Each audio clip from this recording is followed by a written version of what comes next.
அன்றைய ராத்திரி நான் ஒரு 10, 11 மணிக்கு இருக்கும் அசந்து தூங்கிட்டே இருந்தேன். நல்ல கனவு. என்னோட மூத்தார் என்ன புடிச்சு ஒத்துக்கொண்டு இருக்கிற மாதிரி கனவு.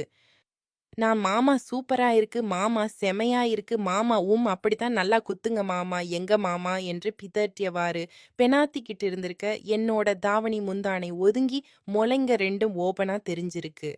பாவாட தாவணிய தொடைக்கு மேல விலக்கி விட்டு கைய என்னோட புண்டையில வச்சு தேய்ச்சுக்கிட்டு படுத்திட்டு இருந்தேன்.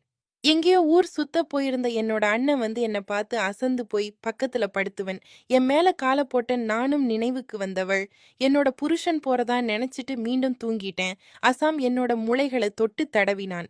தொடை மேல அவனோட தொட உரச என்னோட உடம்பு சூடு ஏறியது. உண்மையிலேயே என்னோட மூத்தார் என் பக்கமா படுத்திருக்கிறதாக நினைச்சுக்கிண்டு வந்திருக்கீங்களா? மாமா எங்க கட்டி இறுக்கி பிடித்து கொண்டேன். என்னோட புருஷன் கல்யாணம் ஆனதிலிருந்து அப்பப்ப ஓத்தாலும் அவனோட சுன்னி குச்சி சைஸ்ல சொல்ற அளவுக்கு